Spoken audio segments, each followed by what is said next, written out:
ধলেশ্বর 11 নং রোডের মুখে আসাম আগরতলা সড়কে দ্রুতগামী গাড়ির ধাক্কায় ড্রেনে ছিটকে পড়ল টমটম। ঘটনায় গুরুতর আহত টমটম চালক সহ 2 যাত্রী। ঘটনাস্থল থেকে আহতদের উদ্ধার করে জিবি হাসপাতালে নিয়ে যায় দমকল কর্মীরা। প্রত্যক্ষদর্শীরা জানায়, জেলাশ্রম রোড এলাকার চন্দ্রপুরে রাস্তায় দাঁড়িয়ে প্যাসেঞ্জার নিতে যাওয়া এক টমটমকে পেছন থেকে সজোরে ধাক্কা দেয় একটি প্রাইভেট কার। এতে রাস্তা থেকে ছিটকে পাশের ড্রেনে পড়ে যায় টমটমটি। আহত হয় টমটমে থাকা চালক সহ যাত্রীরা।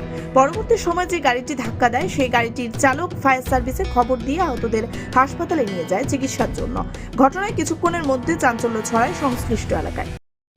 এই গাড়িটা দাঁড়ানো আসলো আর এই গাড়িটা বাড়ি মারছে, কিন্তু বাড়ি দেওয়াতে পড়ে গেছে গা। একটা লোক ব্যথাও পাইছে আর চালানো ব্যথা পাইছে। আচ্ছা, এটা কি গাড়ি ছিল? এটা এটা সুজুকির একটা সিলেরিও। এটা টমটম। টমটম এখানে দাঁড়িয়ে ছিল, দাঁড়িয়ে আসলো, দাঁড়িয়ে আয়া বাড়ি মারছে। সে কি রোডে ছিল না? এই জায়গাটা দাঁড়িয়ে প্যাসেঞ্জার লইতেছে টমটম। ব্যথা কজন পেয়েছে? তিনজন। মানে ম্যান ওমেন সব ম্যান। একজন। এখন তার হাসপাতাল নিয়ে গেছে। তারা জীবিত আছে। এই রোড, ফায়ার ব্রিগেডে নিয়ে গেছে। এই রোডটা, এই রোডটা জেলাশ্রম রোড, চন্দ্রপুর রোড আর কি। আর এই গাড়ির ড্রাইভার ব্যথা পেয়েছে? ড্রাইভার এই গাড়িটাই ব্যথা পাইছে না, তাই নিয়ে গেছে হসপিটাল। কেমন ব্যথা কেমন পেয়েছে মনে করে? মাথাতে লাগছে একজনের ভালো। কোনো স্টুডেন্ট ছিল না? হ্যাঁ? স্টুডেন্ট ছিল না? না, না, না। বয়স্ক লোক। ব্যুরো রিপোর্ট, দৈনিক প্রহর।